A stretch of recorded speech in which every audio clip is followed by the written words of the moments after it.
আসসালামু আলাইকুম রহমতুল্লাহ। জি, আজকে আপনার সামনে আমি চরমোনাই কিতাব থেকে আরেকটা বিষয় তুলে ধরতে চাই, যেটা আমার হাতে এখন আছে। হলো আবার দেখাচ্ছি, ঐতিহ্যবাহী চরমোনাইয়ের দরবারের প্রতিষ্ঠাতা আল্লামা সৈয়দ মোহাম্মদ ইসাক রহিমুল্লাহ এর রচনাবলী। তো ইনি হচ্ছেন বর্তমানে যে আমাদের সমাজে চরমোনাই পীর নামে সবাই পরিচিত সবার কাছে। তার দাদা হন ইনি, এবং তার হাত ধরেই চরমনের যে পীর মুরিদি যে সিস্টেমটা, এটা আমাদের সমাজে প্রতিষ্ঠা লাভ করেছে। তো এই কিতাবের সবকিছুর উপর তাদের আকীদা নির্ভরশীল, এবং এই আকীদা কতটুকু ইসলামিক সেটা আপনারা বিবেচনা করবেন। তো আমি এই কিতাবের একটা অংশ তুলে ধরতেছি, সেটা হলো এই ইয়াদে খুদা বা বেদে মারফত এর 15 নম্বর পৃষ্ঠা। এখানে হজরত শামসুল তাবরিজি রহিমুল্লাহ এর নকল তুলে ধরা হয়েছে। তো প্রথম দিক দিয়ে এতটুকু একটা ঘটনা বর্ণিত হয়েছে। এই ঘটনাটা আপনারা পড়ে নেবেন আশা করি। আমি এটা ধরে রাখছি, আমি এটা সংক্ষেপে বলতেছি ঘটনাটা। এখানে বলা আছে, একটা বৃদ্ধ ছিল, এক বৃদ্ধে তার পুত্র মারা যাওয়ার পরে একমাত্র নাতি ছিল। সেই নাতিটি তাকে গাভী দুধ দুধ দুয়ে এটা বিক্রি করে তাকে খাওয়াতো। তো যাই হোক, সেই নাতিটি মারা যায়। মারা যাওয়ার পরে বৃদ্ধটি সেই নাতিটিকে সামনে নিয়ে কাঁদতে থাকে। তো এই সময় এই বুজুর্গ ব্যক্তি কিংবা পীর এই বৃদ্ধকে দেখতেছিল যে তার নাতিকে সামনে নিয়ে কাঁদতেছে। তখন এই ঘটনাটা দেখেন, যে তখন তখন ঘটনা এখানে বলছে, হুজুর বলিলেন, এই ঘটনা কি সত্য?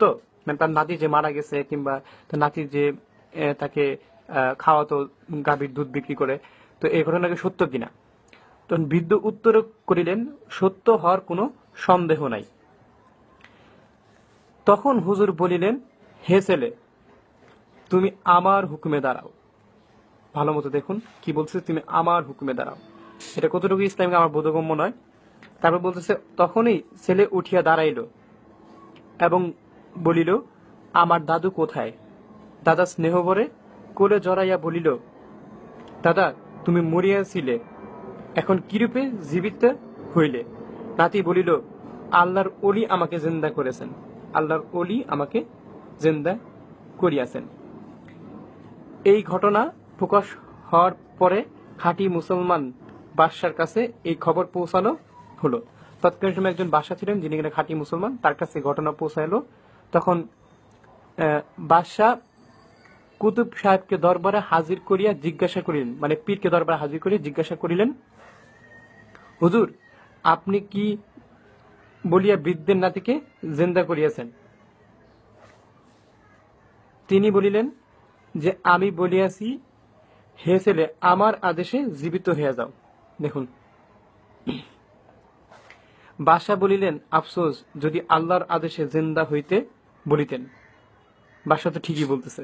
এখন দেখেন, তারপরে কুতুব সাহেব উত্তর করিলেন, মাবুদের কাছে আবার কি জিজ্ঞাসা করিব, তার আন্দাজ নাই।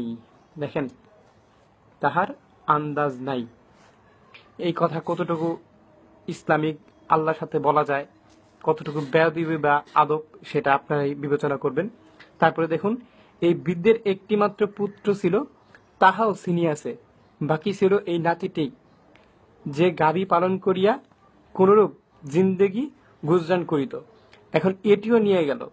তাই আমি, তারপরের পৃষ্ঠে যেতেছি, তাই আমি বেদে মারফত এর 16 পৃষ্ঠা, তাই আমি আল্লাহ পাকের দরবার থেকে জোরপূর্বক রূহ ছিনিয়া আসিয়াছি। তো এটাকে পরবর্তীতে আরো কিছু ঘটনা আছে যে এটাকে শরীয়ত বলতেছে, এবং বাদশা যে বলছিল যে তুমি শিরক করছো, এটা এটা আসলে শরীয়ত না, শরীয়ত হবে হলো এই পীর যেটা বলছে সেটাই শরীয়ত। এখানে এগুলাই উল্লেখ করা হয়েছে। তো এগুলা না গেলাম। তো এই কিতাবের থেকে আমরা জানতে পারলাম তিনটা বিষয়। সেটা হলো যে আল্লাহর হুকুমে না, সেটা হলো পীরের হুকুমে মৃত মানুষ জীবিত হয়। দ্বিতীয়ত, যে আল্লাহর আন্দাজ নাই। এই ধরনের কথা কতটুকু যৌক্তিক সেটা আপনারা বিবেচনা করবেন। আরেকটা কথা হলো জোরপূর্বক আল্লাহর কাছ থেকে রূহ ছিনিয়ে আনা, এটা কতটুকু যৌক্তিক আপনারা বিবেচনা করবেন। তো আমার দায়িত্ব শুধু তুলে ধরা, আমি তুলে ধরলাম। আল্লাহ তাআলা সূরা ইমরানের 27 নম্বর আয়াতে বলতেছেন, বিসমিল্লাহির রহমানির রহিম, তুরিদুল লাইলা ফিন নাহারি ওয়া তুরিদুন নাহারা ফিল লাইল ওয়া তুখরিজুল হাইয়া মিনাল মাইয়িতি ওয়া তুখরিজুল মাইয়িতা মিনাল হাই ওয়া তারযুকু মান তাশাউ বিগাইরি হিসাব। অর্থাৎ আল্লাহ তাআলা দিনকে রাতের মধ্যে প্রবেশ করায় এবং রাতকে দিনের মধ্যে প্রবেশ করায়। আল্লাহ তাআলা জীবিতকে মৃত করেন এবং মৃত থেকে জীবিতকে বের করে আনেন। তো আমাদের ইসলাম ধর্মে যতটুকু আকীদা আমরা বিশ্বাস করি সেটা হলো যে একমাত্র আল্লাহরই ক্ষমতা আছে কাউকে জীবন দান করা এবং কোনো মৃতকে জীবিত করা। তো এই পীরের কিভাবে ক্ষমতা আসলো সেটা আপনারা বিবেচনা করবেন। আর এটা স্পষ্ট যে কি ধরনের আকীদা সেটা আপনারা বিবেচনা করবেন। আর এই এই কিতাবে যতগুলা বুজুর্গদের কাহিনী বলা হয়েছে সবগুলা কে এই পীর কিংবা চরমনের পীর তাদেরকে আদর্শ বলতেছেন, যে তারা হলো বুজুর্গ ব্যক্তি, তারা হলো ইসলামের আদর্শ, এবং তাদেরকে তাদের এই কুফরিগুলাকে তারা কিংবা শিরকিগুলাকে তারা শিরক বা কুফরি হিসেবে বলতেছে না, তারা বলতেছে যে এটাই হলো শরীয়ত।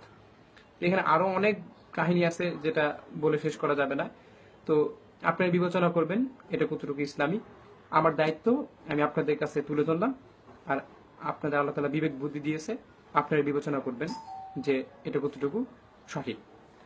জি, আসসালামু আলাইকুম ওয়া রাহমাতুল্লাহ।